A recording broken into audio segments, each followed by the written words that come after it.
will probably be live streamed, but it also is much easier for us to answer your questions or get an input. Anyhow, we do have a few of you here. We are super happy to have you, and we will do a quick introduction a bit later, but usually we start with a super quick overview on the subject. So I'm sharing my screen currently. I hope you can see it. And the topic, large-scale prototyping, the oldest example I could find is this Ljubljana marshes wheel that is believed to be one of the first discoveries of a wheel. Of course, it's probably not the oldest one, but at least the one that has been found. And as you can see, then the modern wheels look quite different, but probably most of humanity's achievements have started with a prototype. Going forward, then our today's topic is large-scale prototyping. Someone could ask, what's the difference with large-scale prototyping and small-scale prototyping? So my personal background is architecture, and usually in architecture you do scaled down versions of prototyping, but every time when you do something in a smaller scale, you sometimes lose some of the findings that you can find out about the object. So sometimes for some projects, or sometimes to test foundations, we do one-to-one scale prototyping when the actually prototype is the same size as the resulting project. And it gives some very valuable input. Anyhow, so the idea here, it can also be about the scale of investment. So sometimes, like each rocket from SpaceX, in some regards, is a prototype, and as you can see in this example, this one disappeared quite quickly. In some regards, also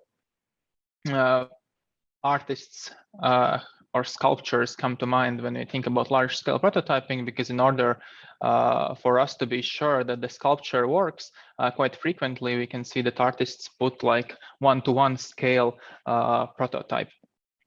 Sometimes, however, we can find a lot of results. Also, you could say that it's still a large-scale prototype, but it's not one-to-one scale. In this case, it's Otto Frey workshop laboratory, where he actually tested as an inventor of tensile structures how the forces work in a scaled model. So how they are being proposed in this model here. Anyhow, one of my favorite examples is Gaudi. So all of you, of course, know, I hope, Antonio Gaudi.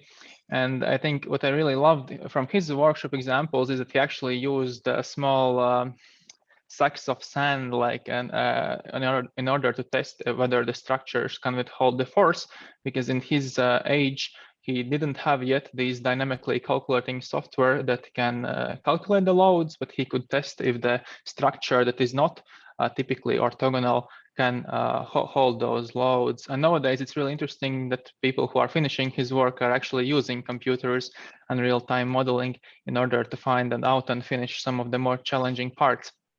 Well, another inspirational person, of course, is Frank Gehry, quite visionary architect, quite debated architect, or maybe in some ways also scandalous. But my favorite example actually from him is his own house, where he just as the story goes, one evening he just thought that he wants to see the sky from the kitchen, and he just took an axe and a saw and patched out a hole in his roof and window, and in that regard got probably a kickstart to his later very famous architectural practice. From people who have been famous in prototyping and scale modeling, of course, Buckminster Fuller also, we couldn't not mention him. And this is another project from Frank Gehry. Do anybody of you know this example here? Probably some of you should, but to not interrupt the flow, it's the famous Cavendish experiment where this scientist discovered or proved that gravity can be calculated and observable with a microscope to large mass elements that were put on a pendulum, and he basically measured like the tiniest movement over the room that was completely enclosed. So it's a nice term to Google, and also seeing how you can practically prove some quite, that was quite a long time ago. So anyhow, we might say that prototyping leads to success not only in architecture or sculpture in other fields, but also some of the most famous movies you probably have been to, like Inception, have used some type of prototypes or prototyping. And my favorite example is from this movie, where this rotating scene when they are fighting and the gravity is going all over the place was actually filmed on set with a real rotating element. Anyhow, that was something to give you an inspiration on the today's schedule. So we have gone through 10 minutes of awkward silence and waiting for everyone to join. And now you heard the 5-minute intro on the Creative Tuesdays and this topic. What actually, some of you maybe are here the first time, or some of you are listening on Facebook and thinking maybe we should join another time. So Creative Tuesdays method usually is that the lecturer or the person who is speaking, this time me, sometimes it will be someone else, gives a really short introduction or a hook, and the group together, we kind of develop further this idea, look at it and find some other interesting approaches. And that's why we call it 50-50 method. So a lot of input hopefully will also come from you guys. If not, then we will kind of do our own Googling and real time delving into the subject. You might also ask why we are talking about prototyping. So there are several projects that are coming up. So this year, this season, we are extremely excited to bring some more opportunities in Creative Tuesdays where we actually will have a prototyping meetups. So one of those will be a sculpture meetup. I don't remember the date. It could be in 2 meetups or in 3 meetups ahead. We'll actually be working with clay and I don't know how it's called, plastics, definitely not plastics. In Latvia, we call it plastilines. But all of that will lead to a 3D printing competition. And so a lot of great involvement where you can prototype. But before we are going there, of course, we need to learn some principles. And that's what today's meetup is for. So this is the part where you guys join in. If you are watching on Facebook, feel free to click in the Zoom link, although we do have a few of you here. And it's probably enough. If you have too many people in the Zoom, then it takes all of the meetup just to introduce everyone. Anyhow, what I want to hear from you is your name, your field of work or study, and if you have any prototype coming up, or maybe you already have an experience working with a prototype. So the third question could basically be, what's your relationship with prototyping? So I am Matis, my field of work usually is architecture or design. And yeah, I have done like my favorite approach to design is basically to do a prototype. So I'm a very passionate prototypist, but the nearest prototype I did, and I will show some examples of that on the presentation later, comes from this kayak stand where we wanted to know if we can comfortably fit several kayaks in a stand, and we basically built a scale model, and then we built the whole thing, and maybe one day we'll do it in metal, but currently it's a wood structure. Okay, now let's go forward. And in my list, the next person is Andra, and after Andra there will be Marks, and after Marks there will be Victors, and after Victors will be Chris, and then we will finish last but not least with Anatolis. So Andra, you're next. Okay, thank you. Should we leave the questions on, or should we just have the faces, or? Yeah, I suppose everyone kind of remembers the question. I Yeah, hope. I think If not, you it's can gonna ask me. catch up. So I will say hello. My name is Andra.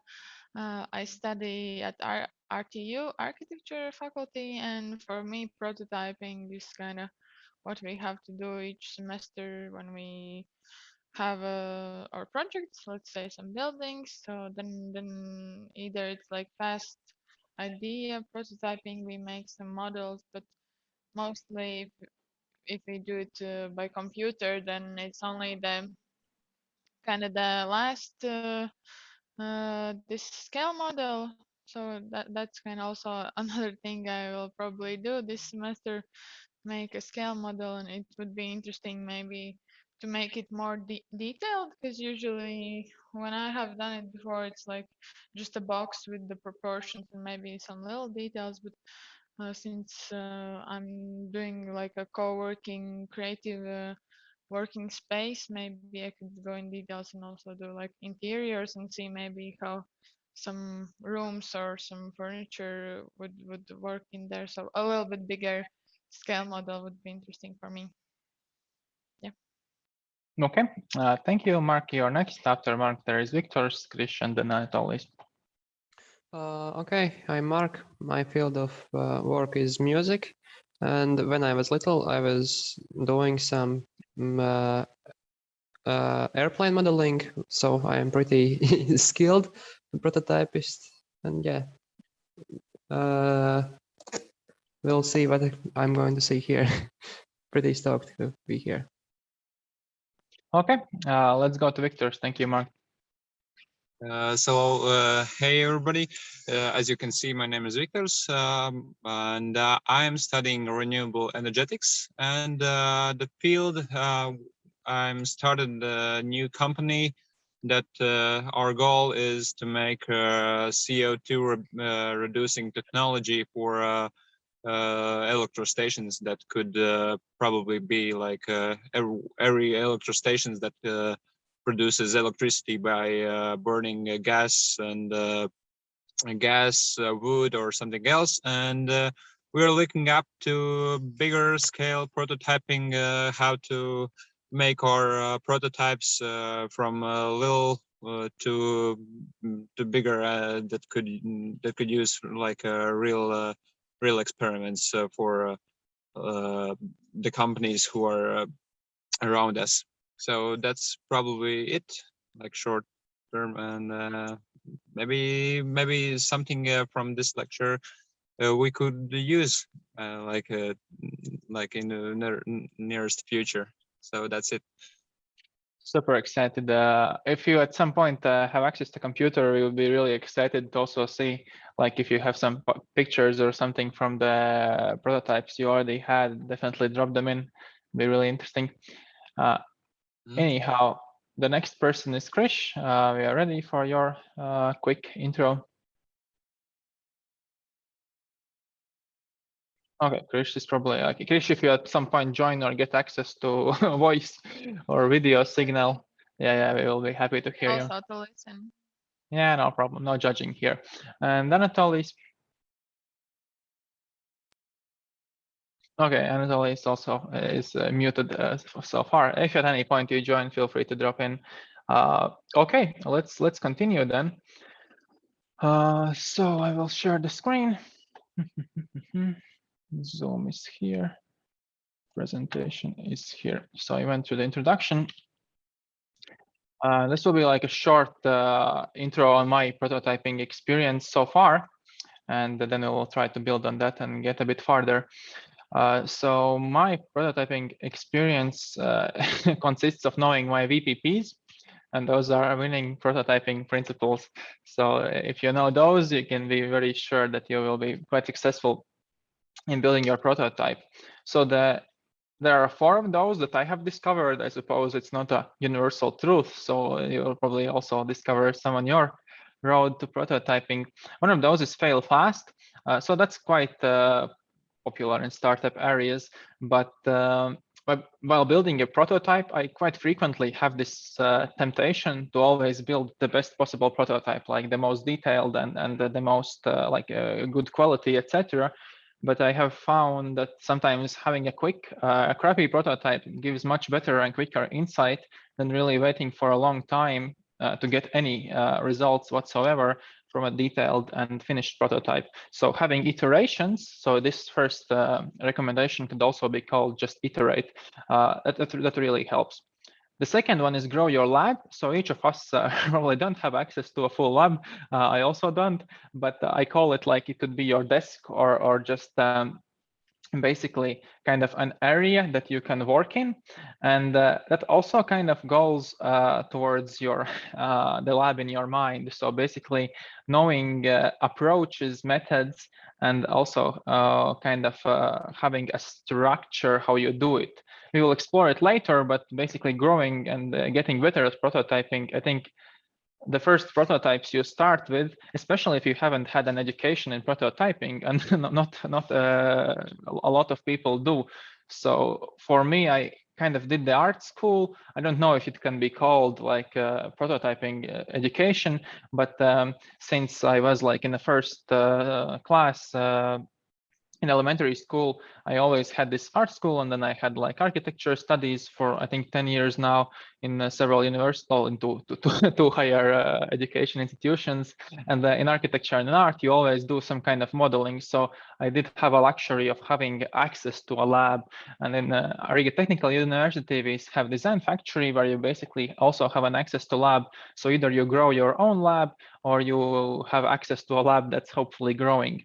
The third point is probably quite obvious. Tools help. So it's really good to know methods and approaches and have access to a space where you can prototype, but having access to good tools, of course, also help, and also knowing what tools you need. And always be ready is of course probably the most important task. So for us, especially with that kayaking stand example, we really kind of modeled one model for the whole duration of the grant project. And then one night we kind of met and we were like, oh, it's so complicated. We already talked with manufacturers and they were like, oh, you need to expect that there will be some challenges with this design. And then just during like 1 or 2 hours with just a hot glue gun and some sticks, we made the prototype that was actually much better. But I suppose we needed to build the one that was before in order to get to that solution, because I'm like, can't we really do something better? We tried a lot of 3D modeling before and we never arrived at this kind of simple A-frame structure.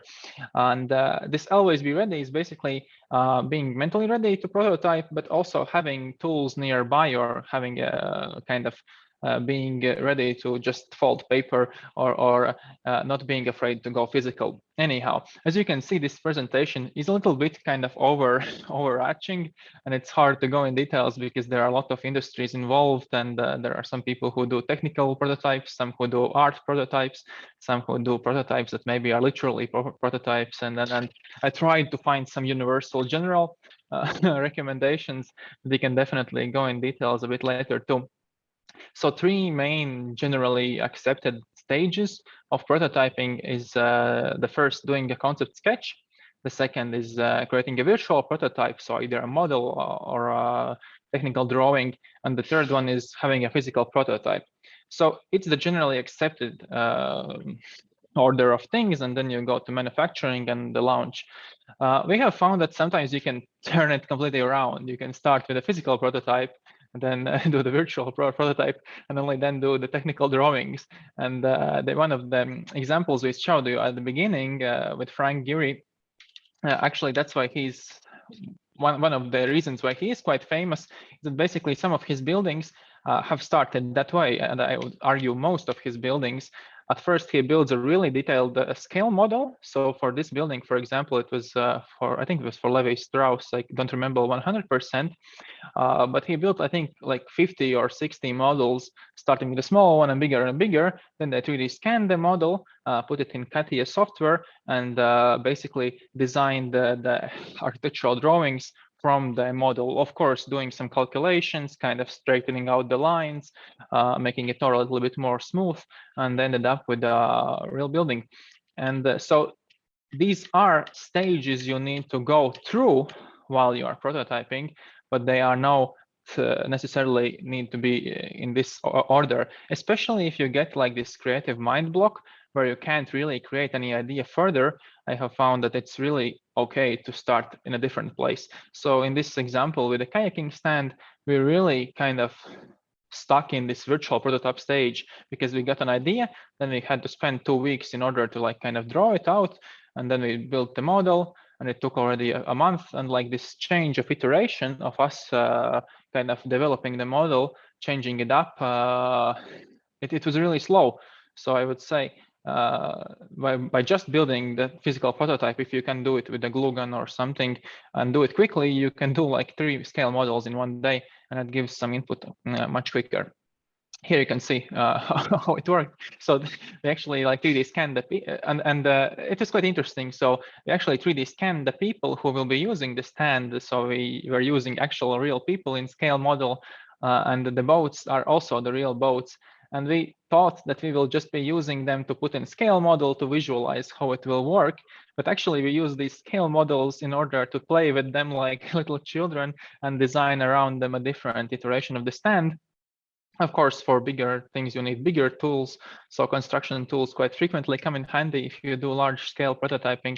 Like my favorite tool is Sawzall. Like there are different firms who are producing it, but you can just cut almost everything with it, like a chainsaw, but it's an oscillating blade. And here you can see how we scale modeled in 1-to-1 size and built this prototype here. So this A-frame that took us, I think, 2 or 3 times less material, while allowing almost the same amount of boats to be stored, and provided a nice storage solution too. So that was kind of these principles, winning principles for prototyping, at least some of them that I have found in my very limited professional capacity. The next stage is successful approaches. So that's a little bit different. So one of them is testing parts. So basically you're not building the scale model or a prototype, especially if the prototype involves different elements, you can probably test only one. So in this treehouse example, we actually at first tested only the knots. So we didn't build the whole treehouse. In this case, we are using scale model 1-to-2. So it's 2 times smaller than in real world. You can see the person is also 2 times younger or smaller, the actual user. But we did it because building a model for the whole treehouse can be quite time consuming, but building a model for this connection, we could try different approaches, different ways of putting them together, seeing how they fit. And in CAD software, it's sometimes quite hard to kind of get this 3-dimensional feeling on a 2D screen. But while you're working in 3D, it gives you much more, like you see, like modeling these nuts. It's like, I know some people who model these nuts, the guys who did the calculation for their tensile strength. And yeah, being able to just tie them in the real world is quite much easier than doing it in digital, although sometimes you need. And then here you can see we are doing it in the real world with 2 times bigger elements and tying them up. And this is quite a great example. And I remember that first time also we kind of tried to do a drawing of the trees. Later we switched to 3D scanning the area and then fitting the trees in the model, so that worked. But doing a CAD drawing and working in 2 dimensions, that just didn't work. And basically because the trees, you know, they always are kind of irregular. And even with the 3D scan, you know, trees move, and it's really hard to model moving parts into the technical drawing for architects. I suppose engineers could be a bit more adept at that. But when you are actually building the tree and you are putting the load on it, it kind of changes its location. And so you really need to kind of adapt and work with the nature there. So the best tools to use, and this is super relative, like it's not absolute truth, definitely, but I just put some keywords that has helped me a lot.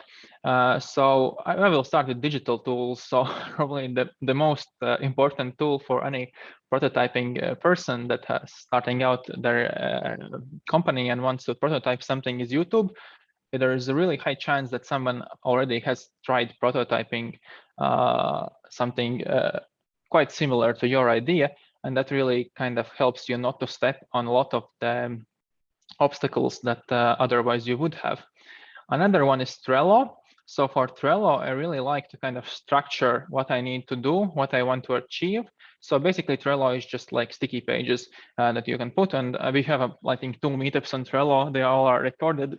You're super welcome to go and watch them. Another one is Miro. So Miro is really great, like also for sticky pages.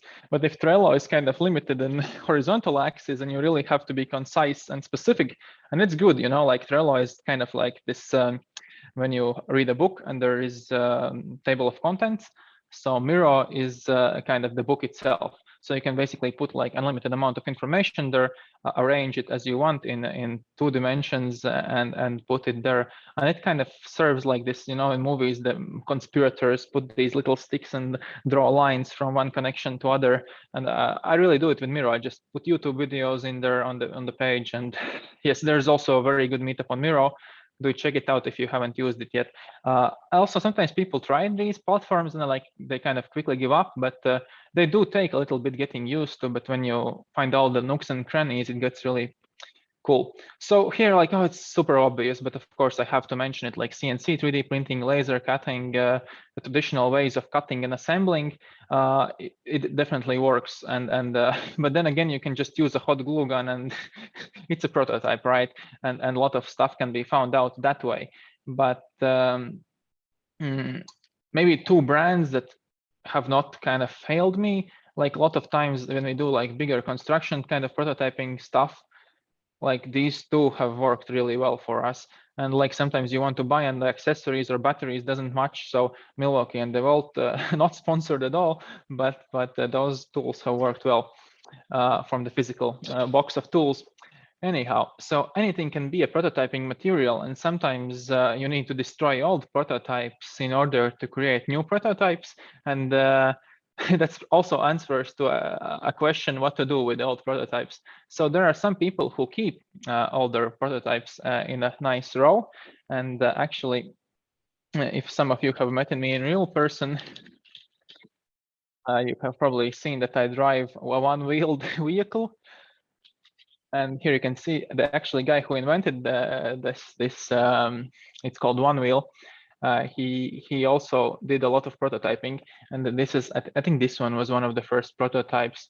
Or oh, no, this one, this this is so crazy. But he actually drove around his campus. I think it took him 4 years, and like there were 6 or 7 prototypes.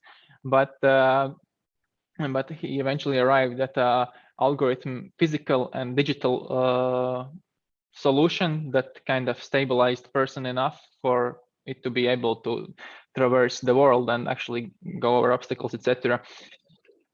So they saved their prototypes a lot of times, but they have access to good laboratories, or maybe just a large garage in America. In Latvia, I don't have access to that much space sometimes, and I just reuse old prototypes, but I do take pictures of them. So if I later want to have an idea, I can see and remember that, but I try to not keep too many old prototypes around, because just they do take up space. I don't know, that was some random idea that I think could be valuable sometimes. And well, here, we kind of, yeah, that's like during the COVID, we worked in our office ourselves, because there was some time where we didn't have a place where to host these meetups, and we were like, we got a good deal on the office quite in city center, and we had to renovate it. So we sort of did it ourselves. We did a lot of mistakes as people who kind of tried their hand at construction, coming from the drawing tables, but we did learn a lot of learnings. So I think the main obstacle, like at least for me, and also looking back to all the prototypes I have done in my life, the biggest learning probably have been to learn from the mistakes. In some regard, you sometimes can learn from mistakes that other people have made, and that would be during YouTube videos, etc. But I think the best mistakes are when you when you try to do something yourself and kind of see why it doesn't work, and then when you do it further in life, you always remember the learnings that come from that. Anyhow, my 20 minutes are quickly running out.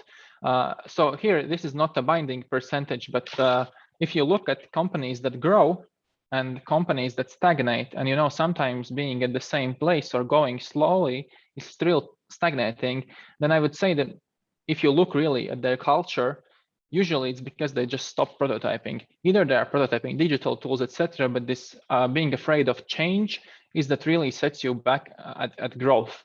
And so don't be afraid of prototyping, keep calm and prototype on. And that's how we start our discussion section. I hope someone joins it. If not, I know it's a very busy Tuesday and the September has just started.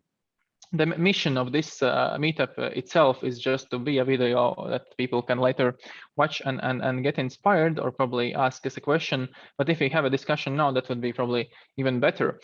Anyhow, we did that quick introduction circle. Now we can maybe go again, but a little bit deeper in. So we would like to hear specifically what prototypes you plan to produce in the next coming up season. For example, it could be next 6 months or the next year. And what type of challenges do you estimate you will face?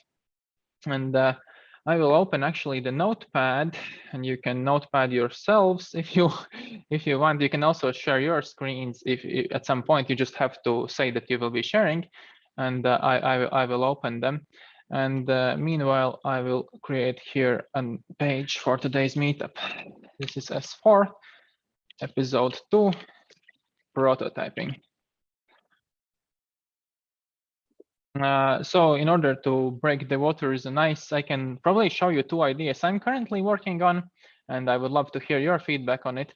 I really believe that or hope that no one will steal those ideas, but if you want to steal the idea, let's steal it together. And our team always is looking for some people who are willing to join and help with their suggestions, etc. So one of the prototypes I'm kind of combating right now, I did a quick research and I haven't found much solutions for that, is acoustics. For example, in this room, I'm talking to you right now and the audio is not the best, right? You can hear some echoes and it's kind of cracking a little bit. Some of that is due to compression. Some of that is that given most of the rooms we are living in are actually quite bad for live streaming or talking in the microphone because they have a lot of echoes. And there are several ways how we can combat echoes. If we look online, for example, we can see that there is a very sprawling and quite lucrative industry of acoustic materials. So you can see that there are carpets that can be used, and there are wall panels, there are absorbers. I don't remember the name for the ones that kind of make the sound go wider. Diffusers maybe, and combined elements that can be tiled on, etc. They are quite actually expensive, most of them, and usually they serve only one function. And it is really hard, like if you are living in, or if your office is also used for different purposes than sound recording, it can actually make it look quite peculiar. And there are solutions, of course. You have acoustic walls. But those also are kind of just a wall. Still costs sometimes even thousands of euros, and you're basically buying a wall that is mostly not very mobile. So our idea was, hey, let's, like most of the times in offices or at home, people basically need a place where to store extra material. Either it's filming or just some prototyping stuff, or cameras or microphones themselves. And so basically the idea was, actually, oh yeah, the draw is here. It always updates, and we probably need to double click it. And no, it doesn't work. Like you have to enable the touch, and it works perfect. Drawing with mouse. So our idea is basically to create a shelf on wheels that can be put in a room. Let's see, here is a person for a scale.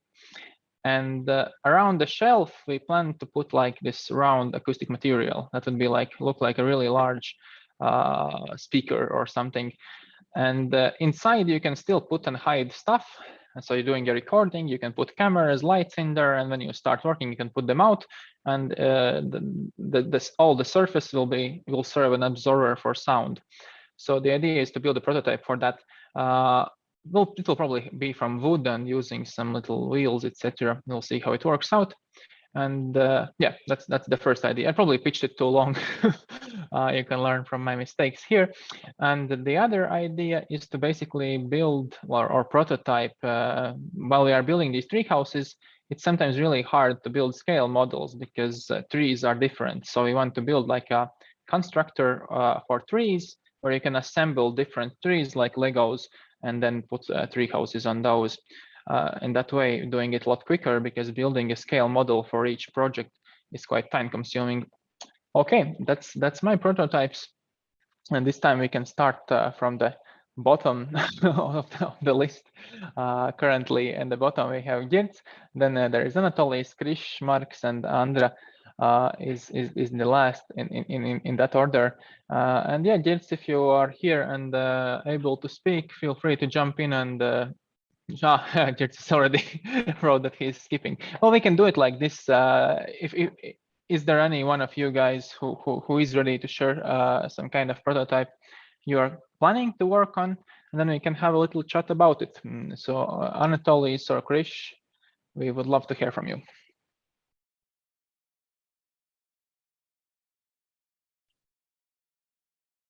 Okay, well, we maybe they're recording it for later consumption. Maybe Andrei or Mark, you have a product idea. No, I haven't. I have not got a product idea. You can help us develop either the audio box or the treehouse scale model, but Andrei probably has something up her mind.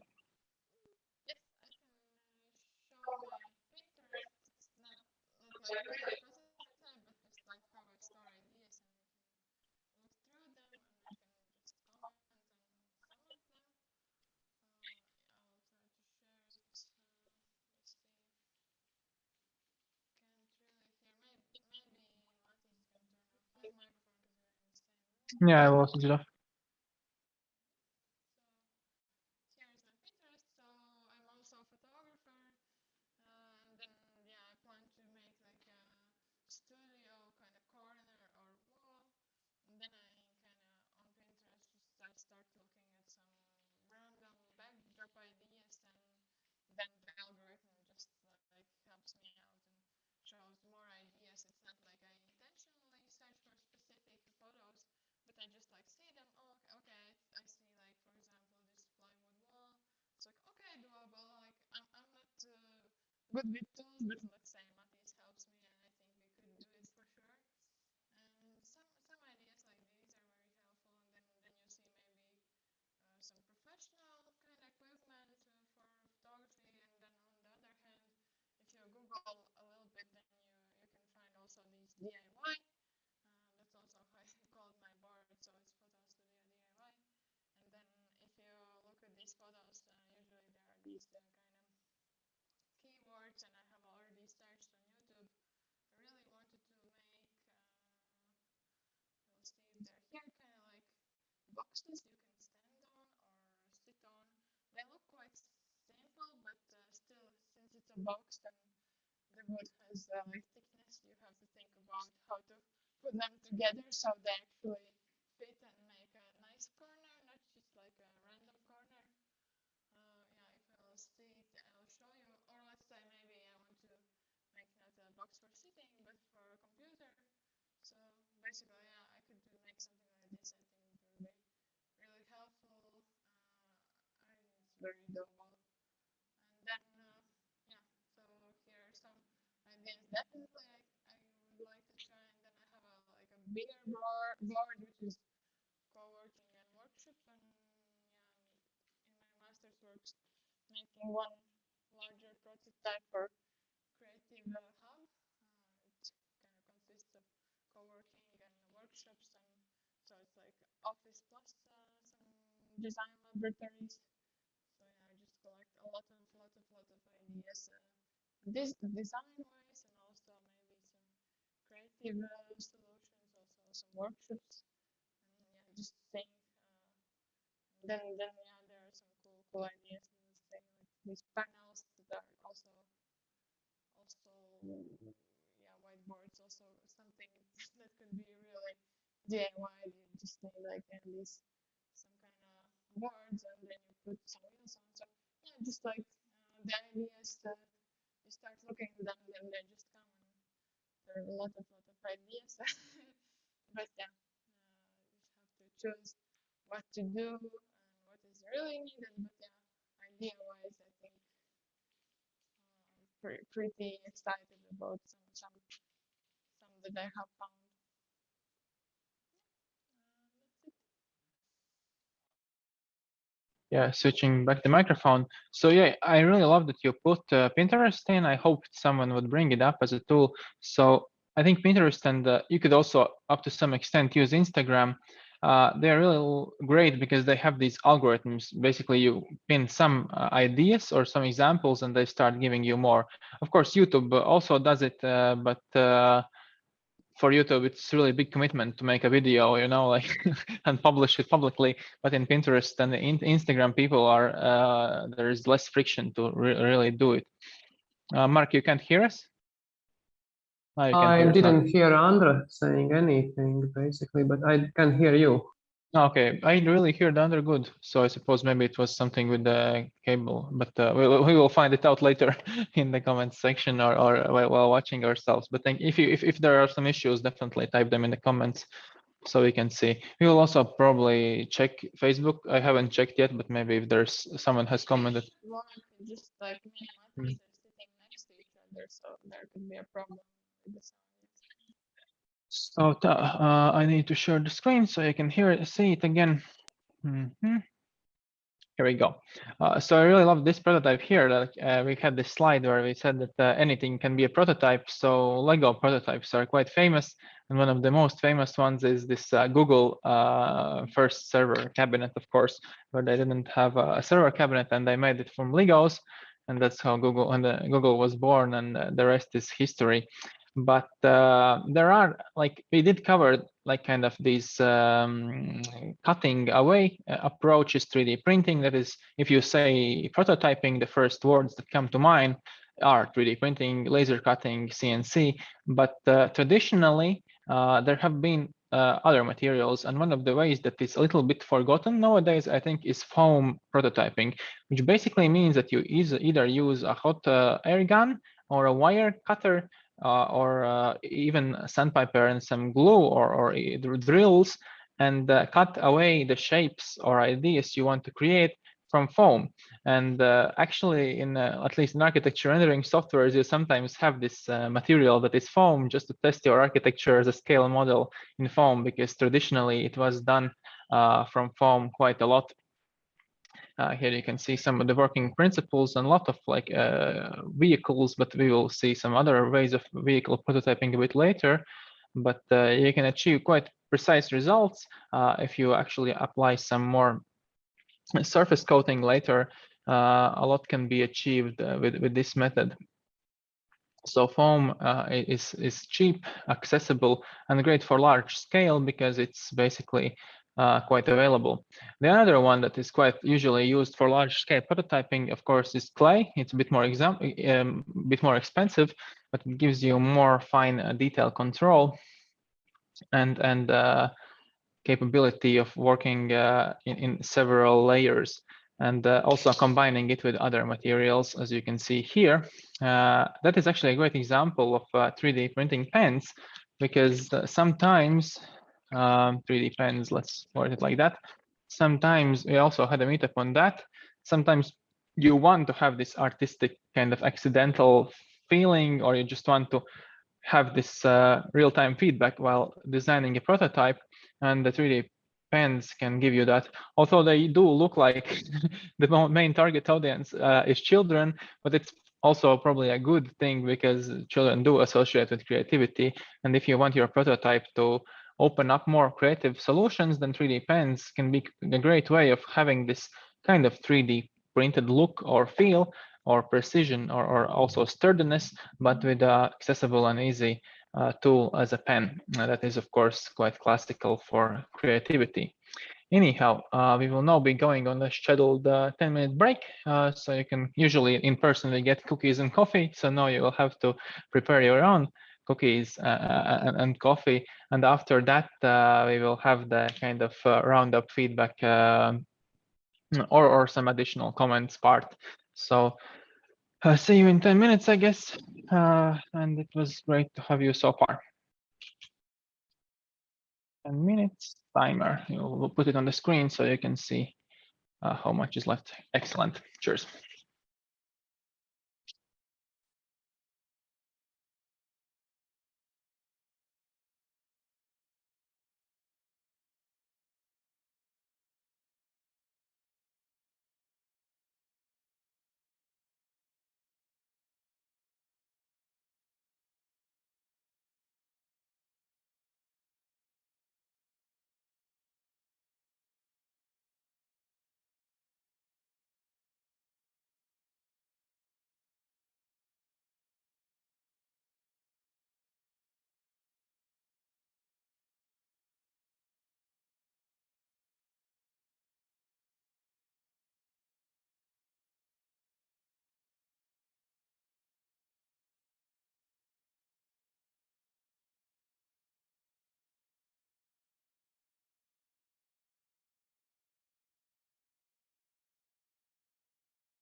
Okay, I hope you all went out and went for a really great exercise.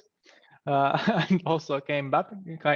Hopefully, I did save the best for last. Hopefully, and of course, that's a prototyping or large-scale prototyping solution that allows us to scale prototyping in real scale while also not being limited to size or material. And it's a virtual reality. Traditionally, you had to use solutions that kind of were tethered, which means that you have a tether that kind of limits your ability to design, create, or prototype. And luckily, although it's hard to get it in Latvia, I have heard, but with Oculus Quest 2, it has become a little bit easier because everything is on the chip. So basically, your computer is in the device itself, and you can prototype and draw while using the headset without a computer. You can connect computer for more power, but otherwise you can draw and do a lot of things. So what can you actually do? So our favorite application for prototyping in virtual reality is Gravity Sketch. And basically, it's a software, 3D modeling software, that allows you to use very standardized ways of modeling while in virtual environment, which means that like the scale, you actually feel like you are one-to-one, and you can actually design your product in the size or hold it in your hands. Of course, there is no weight. And here you can see, you can draw lines, you can push or pull boxes, you can actually also copy and paste, you can bend, and there are a lot of tools. We will cover some of them a little bit later. We will also have a meetup on virtual reality when the virtual reality headsets arrive. It should be pretty soon, hopefully, but it could take some time. The tenders are quite complicated, but the idea here is that you basically, the Gravity Sketch, as far as we have tested, offers the largest amount of tools that you expect from 3D modeling software. So for example, there are some softwares that are really good at brushes, but sometimes you want to have a box or a vector that you can bend, and Gravity Sketch allows all that, even sculpting, adjusting, doing finite precision things. And that's what really kind of puts a little bit ahead of the competition, especially for prototyping use. Another big one, which we haven't tested yet, but we really hope to do soon, is collaboration in real time, which basically means that you can draw together with someone else. For example, Geertz currently is not in the room we are here, but we could meet in this virtual space and prototype something together all here. And as I understand, these virtual reality headsets that come from Oculus will be available to RTU students to borrow starting next season. So feel free to definitely, we should do it in virtual realm too. Another one, of course, is you can also render that prototype out. So the presentation is different when you make a 3D prototype in real world. Of course, it's really hard to send it to someone. You need to either scan it, like we saw in Frank Gehry example, where he built scale models for his buildings, then scanned them and designed them in CATIA software further. So in this case, you can communicate the model instantly, either as a screenshot or basically sending the model as a 3D model itself. So you're actually working in a native environment for the digital products. What are the limitations? So in some regards, the precision in virtual reality software tracking mechanisms, lots of artists say, are not pinpoint precise. So sometimes you are thinking you are pushing in one direction, and you actually kind of are going a little bit to the left or to the right because of the tracking points not updating so quickly. And that can be saved by doing these more precise elements on different device. So you could start your design on Wacom tablet or an iPad, and then continue it in virtual reality, or go the other way around, do some sketching in virtual reality, then take the design into a computer and finish it there. And we can see that a lot of the companies actually kind of pivot towards that. You see, like I think Mitsubishi, and a few of those have had engineering software stations where they also have this VR headset, so you can design on a computer and then look at the 3D a little bit and go back, because spending all day in virtual reality is also hard, and you kind of mix and match both worlds to get benefits from both of these. I just remembered about another interesting, like, last tidbit today. When we finish up, I will leave something very fun for prototyping that you can do from Coach. But let's go back to Gravity Sketch. So importing, exporting to other software. If you are choosing a 3D software for virtual reality sketching or prototyping, I would definitely recommend looking at this point very long and hard, because this is quite important. If you want to actually use your prototype further, not start everything from scratch again, you should be able to export to a format that is friendly to the software you're currently using in your team.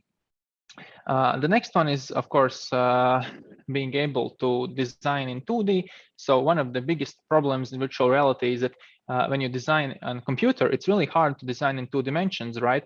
You just draw on the screen and it is 2-dimensional. In virtual reality, in order to have a flat, you have to track it flat, and it seems so weird when you draw on a plane. So they do have mesh subdivision plugins here, where basically you can lock the line on a plane. So being able to lock planes is extremely important in virtual reality prototyping or sketching, especially if you are doing something technical that you want to reproduce later in machine in manufacturing approach. And also being able to import other models, of course, is quite important, that you can get a model you have designed in other software, or someone sends you, for example, something your competition is doing, and you can import it and kind of play with it and compare it. So that would be a quick intro on this. Of course, you can do freeform sketches, sketch over existing models, tracing, like one of the favorite tools of designers. Of course, it's possible here. You can just import an image. You can do design reviews, simulate display modeling, and a lot of companies are using it. I don't know to what capacity, but if I would have to like make you remember one software to try, if you have a headset, then or if you have access to the headset at some point, definitely try using Gravity Sketch. I stand by this software. There are some competition here, and in order to be fair to them all, let's cover a few more. So Tilt Brush was one of the first ones to really make a splash. It's more aimed at artists because it doesn't give you quite precise control. You can't really edit vectors, etc. But it's I think it's also a little bit cheaper, or even maybe free, and you can get it with several devices, especially HTC Vive. So Tilt Brush, there's a video here how it works, but we'll probably not go into that. Substance Painter, this is quite established software, more for kind of creating materials and playing with the shaders. Facebook Quill is something I would say more closer to Tilt Brush, also kind of artsier. So sometimes creating 2D art also for through VR. But in some regards, the powerful part is that it actually allows you to animate, if I remember correctly. Yes, here you can see, it means that creating 3D animation is quite hard. And if you want to share your prototype or make a quick YouTube video about your product, animating it in software that does traditional animation, you have to create keyframes. Those who have come to 3D Blender Tuesdays already know we have tried a little bit of animation, I think in one of the meetups last year. It's quite time consuming. You have to create all of the bones for the prototype you are doing. You have to animate the bones, set the keyframes, create new animation for everything else. Why is animation in the VR so powerful? Is basically because you can do that by moving things in 3D space. So you just set a frame and you animate it. You can see here. Is it the most precise animation in the world? Definitely not. Is it really quick? Yes. So with prototyping, as we saw in the beginning, it's about iterations. How many iterations can you go through before arriving at a more detailed prototype in these early stages? That's why I would say if you go for the Gravity Sketch for more like CAD type or vector type experience, more technical. So this one is more like kind of giving life to your designs. If you are kind of doing something that is animated or moving, I would try Facebook's Quill. It's quite polished software. And then there are Oculus Medium. I haven't worked much with that one, but it is quite wide known. And Mozilla Painter, which I think is also quite similar to Tilt Brush. I don't know if it's animatable, but I think it was cheaper or even free. So here we quickly can go through more, some more art examples. We already covered Quill. AnimVR is another one which is animatable, so you can animate your designs. I don't really know which one is better. I think the Quill was definitely more famous, but I think AnimVR is kind of in a field where it is a bit more similar to Gravity Sketch, with it being a little bit more technical and precise, but I could be wrong here. But I did remember something like that. Of course, when we will have finally access to the VR headsets, we will try most of these in person, I hope, and hopefully with you guys too. And Microsoft Maquette also is something you can try. I think the interesting part here is that it also worked with augmented reality. So we are almost at the end of our meetup, and so most of the prototyping usually happens at your desk or wearing a VR headset or in a lab or in a workshop. So an interesting thing that if you have a PlayStation console at your home is this Dreams, and it's like if you looked at Quill.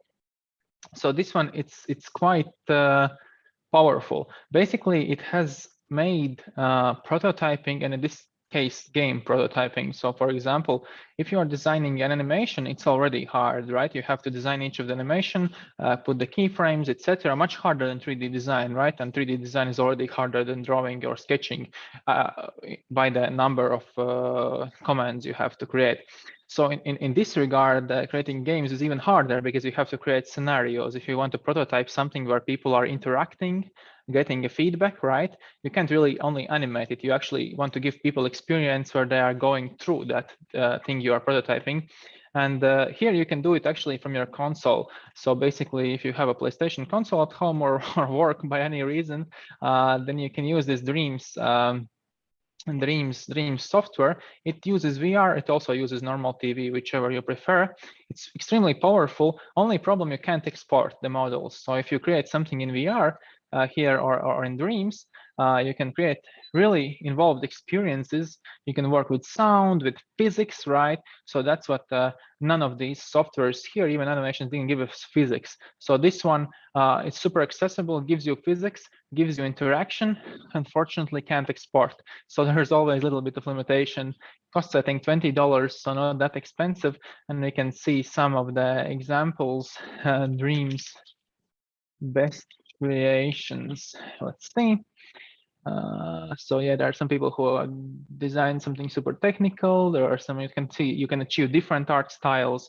Like here we have line graphics, here we have something fluffy and extremely chubby, and here we have some kind of Portal-esque and sci-fi-ishy. So of course there is some, the software is not really forcing a style on you. So we saw with the Tilt Brush, it's really hard to design something that is that looks like a technical drawing. You could design a technical drawing in Gravity Sketch, for example, but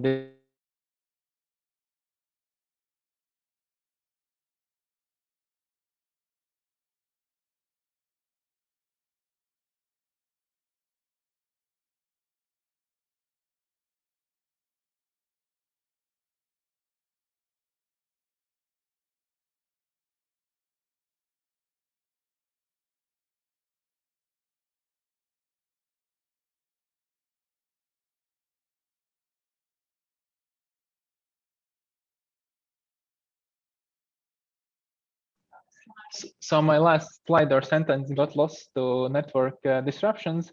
That's a very good sign that we probably should stop our meetup quite soon. Anyhow, we did talk about how you guys want to do some prototyping, or there are some prototypes you want to do. If there were any prototyping approaches, either virtual reality or maybe like specific Gravity Sketch or these more like painting type applications that or even interactive ones like PlayStation Dreams, or something more traditional like foam or clay modeling, if that kind of nudged you in a particular direction, we would definitely love to hear that. So was there something new that you discovered, or maybe there is something you would like to add? Maybe we forgot to mention one particular type of 3D modeling. I don't really know how many of the people in present are still on, but I can quickly go through all of you. I definitely see Andra, so we can start with you, and then we can go to Christian, Anatoly, Zirts, and finish with Marks. So Andra, which one you probably would use in your modeling or prototyping challenges ahead of you? Actually, the most interesting ones were the foam and clay. Like I had seen them, but I wanted something new and practical. And also VR, I didn't think about it as a prototyping tool, but actually it is. So it was somehow surprising,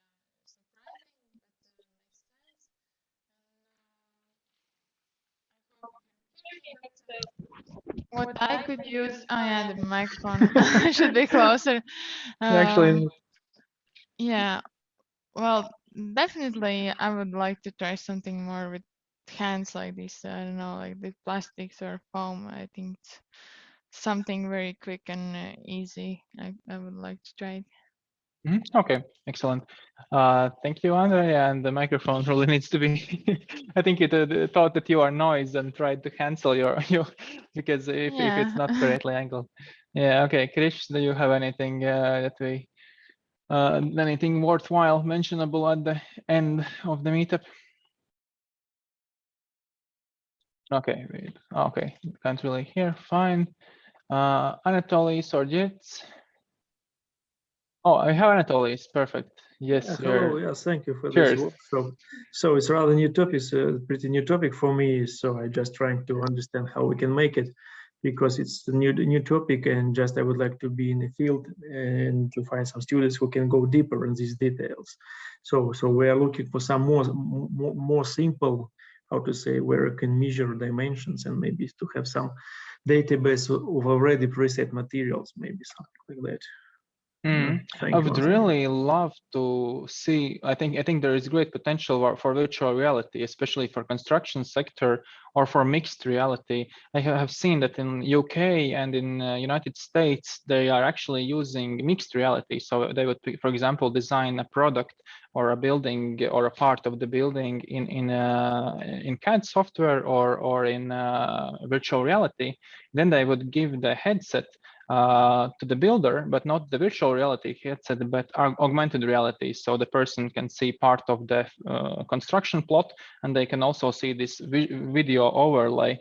And basically, the person who is building will see the instructions on the ground. So the floor plan by each level. So the person is basically functioning as a 3D printer themselves, but it's kind of a great step between 3D printing everything, but still getting this precision. So the person is functioning as a digital enhanced robot that you can basically go there, you see the prototype you need to create its shape, and you just fill it in with bricks or with another construction material. Yeah. So that is why. So latest article was on this HVAC, heating ventilation, and adjustment reality. So stay in touch, and maybe probably we will need some consultations and consultants. Definitely. Let us know if you get any toys. We will. Okay. Super excited, Jen. We will let you know when we get the VR headset, so we can have a in-person meetup. Great. And Mark, do you have anything to? Oh, Jirts was next, yeah, and he actually got the microphone. Cheers again, Jirts. Yeah, I don't know. It was interesting. I don't know how I'm going to use it in real life, if I'm going to use it, but yeah, thank you. You had the carbon removing project, right? Oh, that was different person. Yeah, it's hard when I don't see faces to remember each one of you. Yeah, no problem. But I would really try like foam. I think at some point in my life, I haven't done it a lot, but I think if you need to build something 1-to-1 scale, foam is a great way to test stuff that we don't use enough.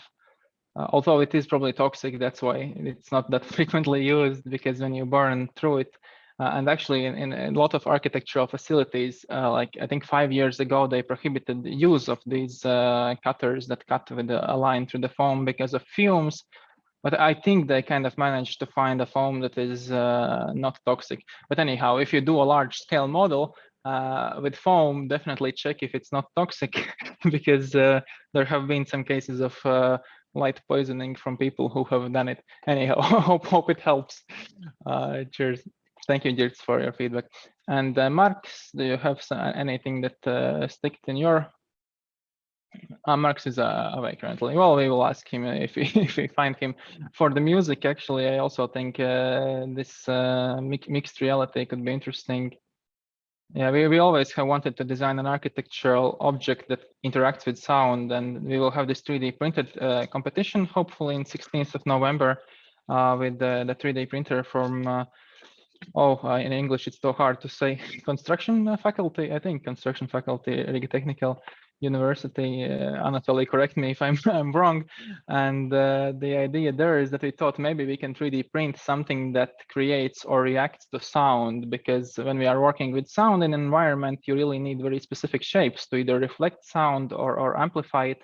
And that would be really interesting to work with sound and 3D printed solutions, because creating something that precise with hand sometimes can be quite hard, but 3D printing it and then adding it or smoothing it could probably produce really interesting sound sculptures. So that's something we are keeping in mind. And Mark, if you are there, we will be definitely happy to have you as an expert. As I understand, you have advanced quite far in music education. Anyhow, thank you all for joining. Thanks to all the people who watched on Facebook. It's always great to see you there too. Hopefully one day you will join in person on Zoom or in the real person meetup. And the next meetups we have planned, next time it will be Davis, who will tell us about how to start and succeed with a company in Latvia. So basically more accountancy and company starting tips and tricks. What are the best entrepreneurship forms while having a startup in Latvia, how to share shares, how to write agreements between different parties when there are like public-private partnerships, etc. So you can definitely ask him questions too. So that will be next meetup. After that, we will probably have either 3D sculpting in Blender in order to prepare for the 3D printing competition, or we will have something on clay or sculpture modeling in real world. So we'll see which one comes first. Do you want to do 3D sculpting in software and 3D sculpting in analog way with clay and plastics? So if we can order them quickly, it will be the first one. If we can't order them that quickly, it will be like the third or the fourth meetup. Anyhow, thanks to all of you for spending this very busy Tuesday evening here, and see you next Tuesday. Cheers, everyone. Goodbye. Bye. Okay.